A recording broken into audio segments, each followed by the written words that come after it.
The end is nigh. I was just playing this morning the trumpet for the Apocalypse. We were doing a trailer of a Last Judgment play.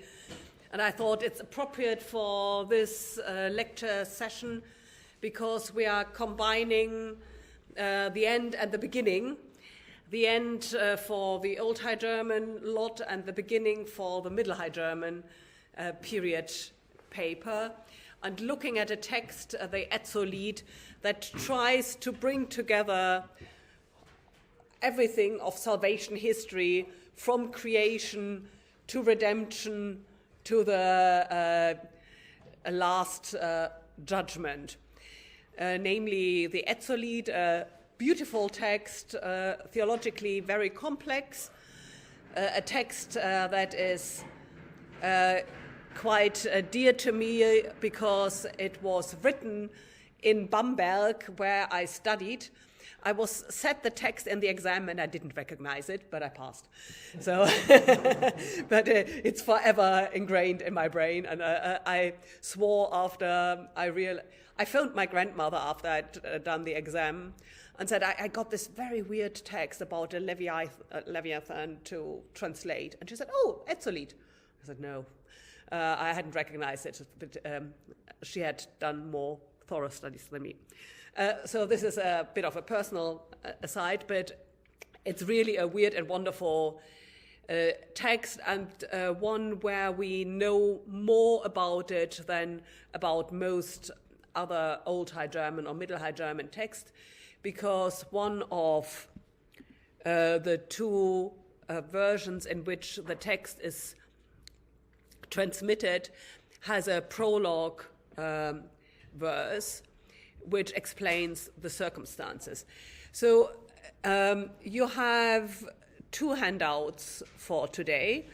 The one with a graphic on it of the Leviathan being, how do you pronounce him? Leviathan? Leviathan? Whatever. Leviathan.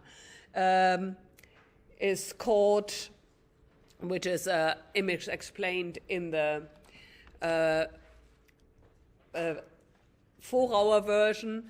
And the Vorauer version, the long one, is the one that gives us the context. So I'll speak about that first, and then Howard is taking over with the second handout that has the much shorter, only fragmentary version from Strasbourg, which is linguistically the older version. So we do it historically the other way around, but to give you the context for the whole thing.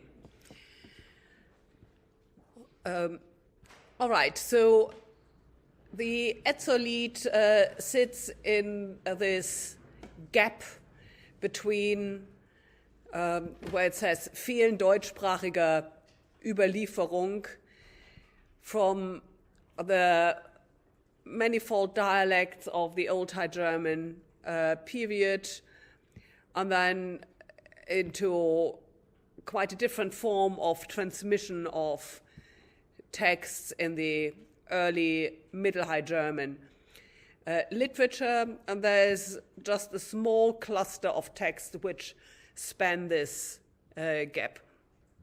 Another really beautiful text, one of my favorites, is Willeram von Ebersberg, the Song of Songs commentary. It's also the time when the earliest woman author we know of, Frau Ava, was writing her text. It's a text when we have natural history like the Älterer Physiologos,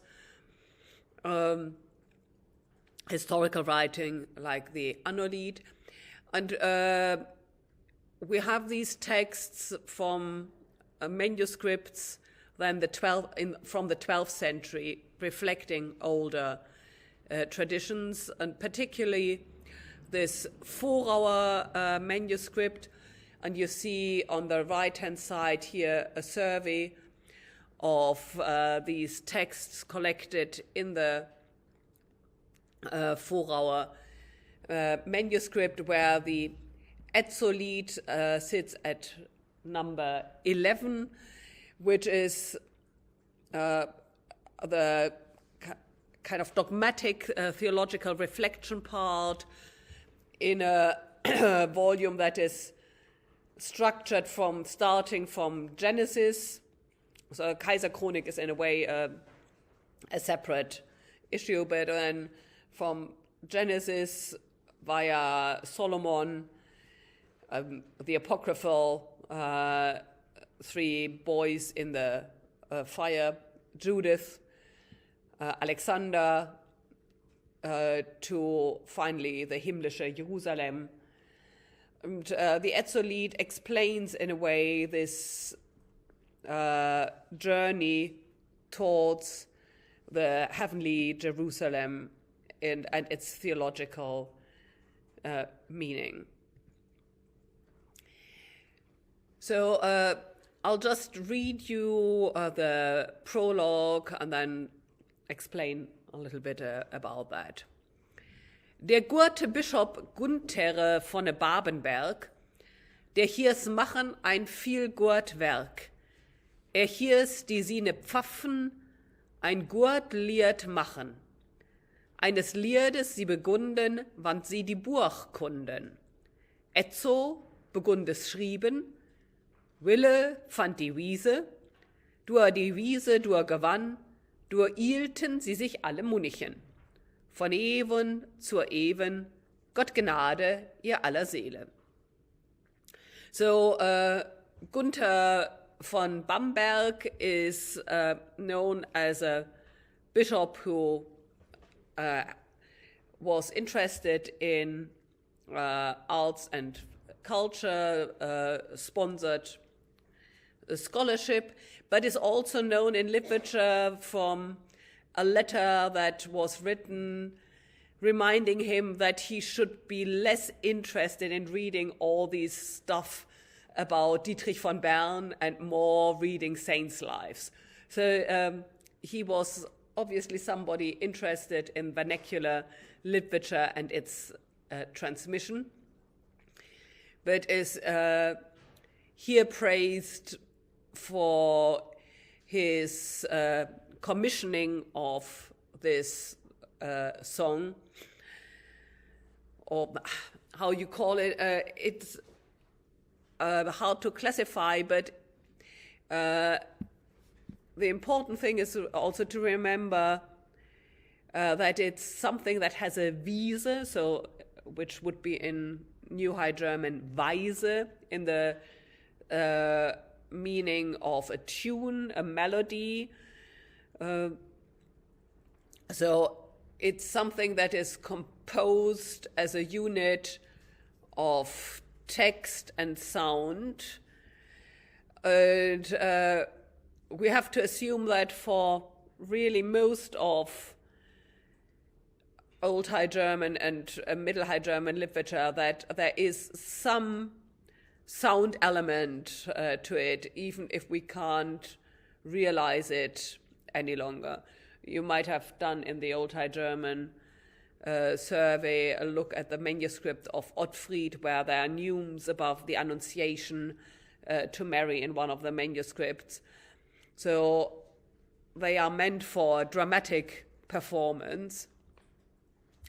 And the context that is here given is that they are beginning to monk themselves. Also, Munichen is a verb derived from the noun Mönch, and so to become monks. What this exactly means has been debated in scholarship. It might be related to a pilgrimage to the Holy Land that was undertaken, so not entering a monastery, but to take on holy orders in the sense of going on a spiritual journey, which would tie in with having a song composed. There's a life of Altmann, a clergyman, composed in Göttweig Abbey, which mentions a canonicus, so a canon, and Scholasticus, named Ezzo, who had composed a Cantilena de Miraculis Christi in the vernacular tongue. So Cantilena, is that a word in English? Cantilena? In German you have the word Cantilena, which just means a melodious song phrase. So again, linked to singing, and several of also the other songs that we have are connected with pilgrimage, especially the so-called Leisen, so songs ending in Kyrie-leis, which would be sung while walking towards a holy place in antiphonal style, with the lay people always repeating these very simple chants. This isn't something really simple to be sung while walking along, but it might still relate to this context of pilgrimage and vergegenwärtigen, to bring to your own mind while you are on a journey what the higher purpose of that is, that you aren't just walking to the literal Jerusalem, but always to the heavenly Jerusalem while you are on this way. And it's also remarkable that both the text and the tune are linked to book knowledge, want sie die Buchkunden, since they knew about book learning. So this isn't something just a sing-along, a spontaneous performance. It's something rooted in theological but also musical knowledge. And I have shown, I think, in an earlier lecture, miniature from a manuscript from a convent, how the girls were taught music theory. So you would compose tunes according to set chords, and the intervals had also a theological meaning. And so people have tried to find hidden meanings and numbers and so on in there, which I'm always slightly doubtful about, but it's important to remember when looking at something like that from the vintage point of later Middle High German text, that not being in the set standard rhyming couplets doesn't mean necessarily this isn't artfully composed. We have these two versions. So as I mentioned, the Strasbourg version is the earlier one, but at least the manuscript is earlier, because it can be assumed that even though the Vorau version is later, so from the second half of the 12th century, one or two generations later than the Strasbourg manuscript, it seems to record this authentic sounding prologue verse, which must have been transmitted in some form. So the basis of it is definitely older, and it might have just existed in two parallel versions. The dialect region, the Vorau version, as you would expect from something that is mentioning Bamberg, is also from the dialect region of Bavaria. And it might be a transformation actually of an older hymn version into a more meditative version where the prologue, which doesn't seem to be really singable, other than you have the much longer first line, and so it doesn't seem to fit in a easy, was added to explain the whole background.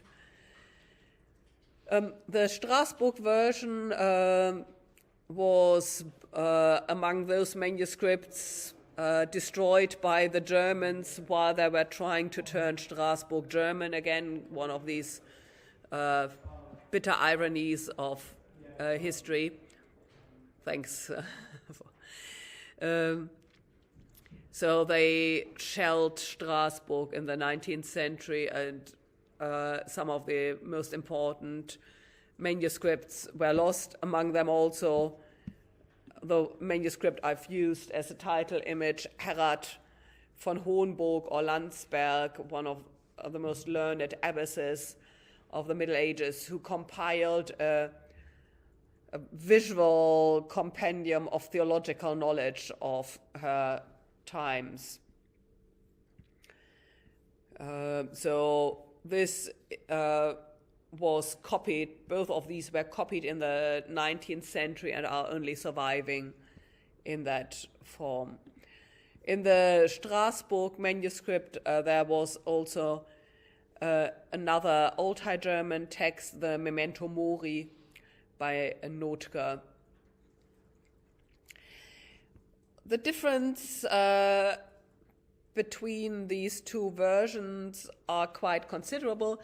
I've given you on my handout, so the one with the Leviathan, only a comparison for the first verse. I haven't tried to align then for the later text. And you can see that the content is basically the same, but there is a lot of rearranging of lines, and it seems to be quite a deliberate orientation towards a different audience in the Vorau version. So it's the Strasbourg version starts, Nu will ich ü Herron, so addresses Herren as lords, while the Vorau version says, ich will ü eben allen gleichmäßig, ebenmäßig, so broadening of the audience to incorporate, a bit like you have that in the Easter plays, where it tries to address Jung und Alt, Reich und Arm, Mann und Frau. So here, this is really meant for everybody. And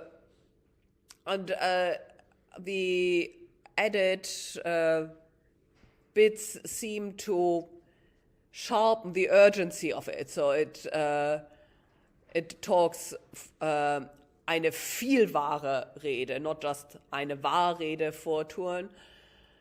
So it's more concerned about the stresses than about poetic form. Same here.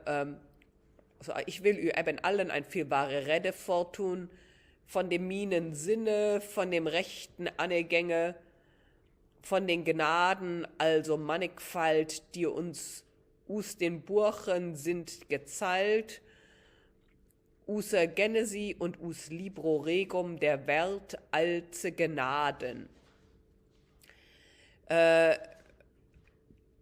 You have twice here the Gnade, reminds perhaps the paper 4 students a little bit like Luther's twisting of Bible translation towards grace and grace alone. Here this definite repetition fictitious, even though the Gnade also comes in the Strasbourg version, but only much later, and it starts rhyming with Heron, the Eron, the honor of the world. So it's,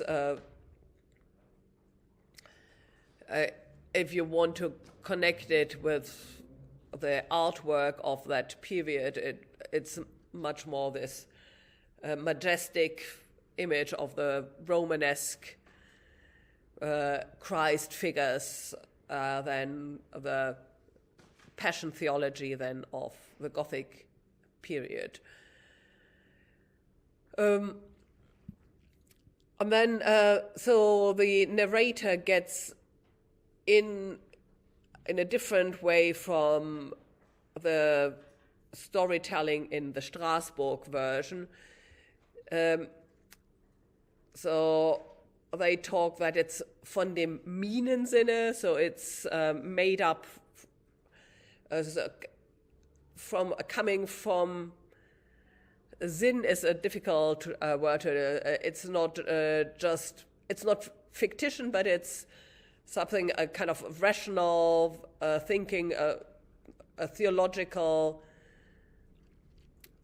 discussion coming from their own mind. But then it also stresses all the time that it's relevant for all of us. Die uns aus den Buchen sind gezahlt, instead what is simply enumerated or told in the story. Howard and I discussed slightly this word. You might come to that. What is Zählen in this? Is it like erzählen? Is it aufzählen? Is it more narrative or a more factual account of salvation history? And then the Forer version again interjects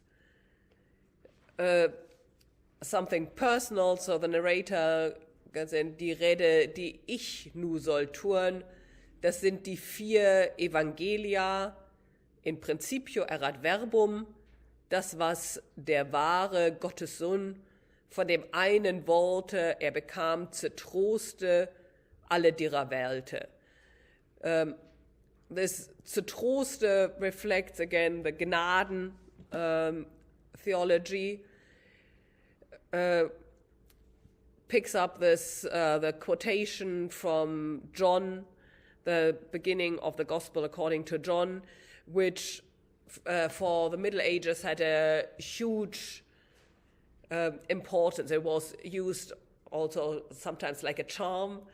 You would write these words on parchment strips to bind round the belly of pregnant women, or we have from Wienhausen an account that it was written on a parchment slip that was then given to a sick dog to get well again, and it worked, apparently. So there's, in the beginning was the Word, and the Word was with God, and God was the Word. Is a programmatic statement, but again, it's like Reformation theology, that everything, the start of the creation is thought of from the retrospective of the gospel narrative. So Christ is before the creation of the world, and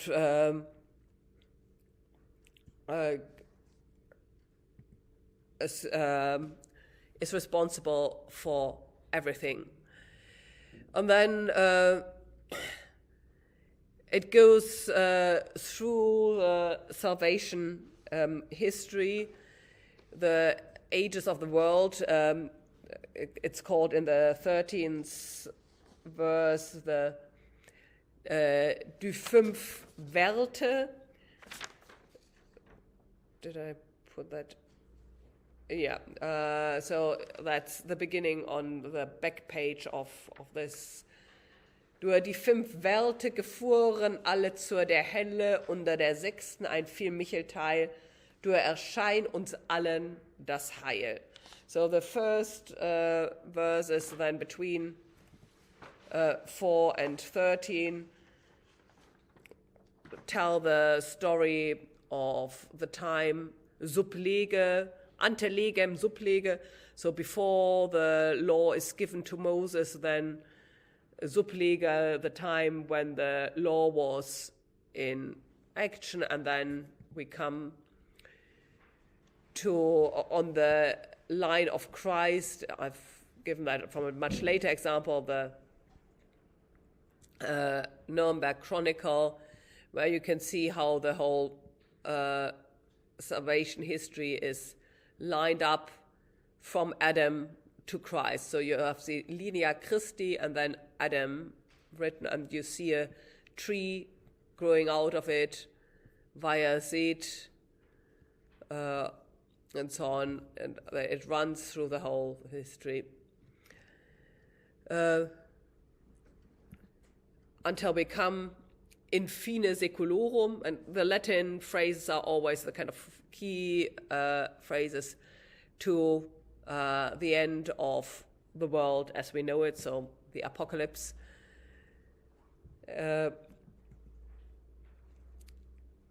Then comes a praise of the virgin birth in the 14th and 15th line, which has resonances in other texts of that period, namely the Melker Marienlied and Die Wahrheit, both texts which are also transmitted in these collective codices like the Vorauer. And then comes the verse which prompted me using this image from Herrad van Hohenburg. O crux benedicta, so verse 31, aller Holze besseste, an dir ward gefangen der Gier Leviathan. So Gier, gierig. Lieb sind dine Äste, wandte wir den lieb Ernähreten an dir. Eher trugen din Äste die Burde himmelsche, an dich floss das frohne Blut. Frohn, the Lord, the Lord's blood. Din Wurche ist süße und der Gurt, da der Mitte erloset ist, man künn alles, das der ist. Man künne, the mankind, all of mankind is redeemed through the wood of the cross, which is used as to throw the bait of Christ's human nature to the devil, who is the Leviathan, who thinks he is just swallowing a human, but then unwittingly swallows the divine nature of Christ with it and is exploded from within. Quite an ingenious way of exploding the devil, if you ever need one. And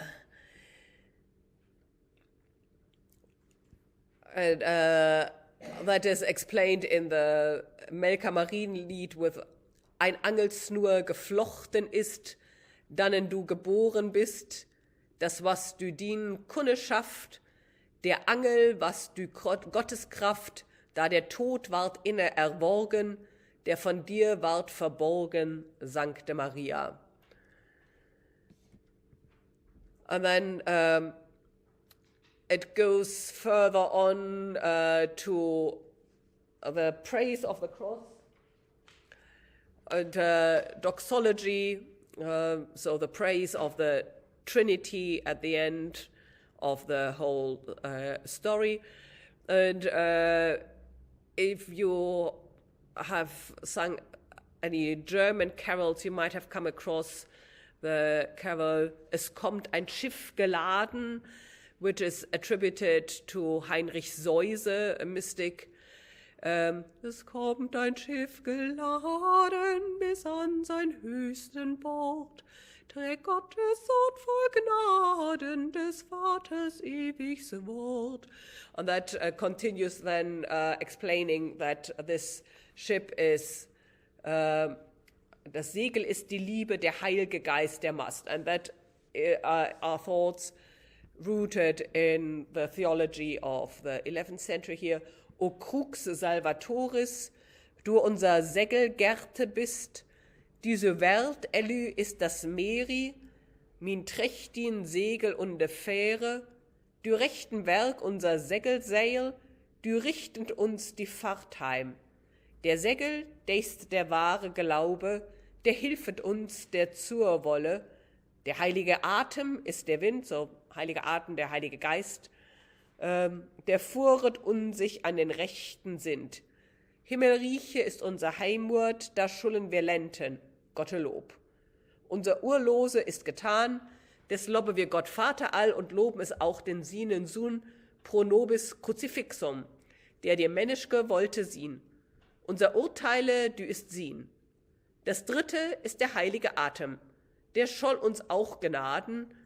Wir glauben, dass du Namen Dri ein wahre Gottheit sie, also uns sich findet der Tod, so wird uns gelohnet, da wir den Liebnamen, da wieder schulle wir. Amen. So far, the Ezzolied in the Vorauffassung will go over.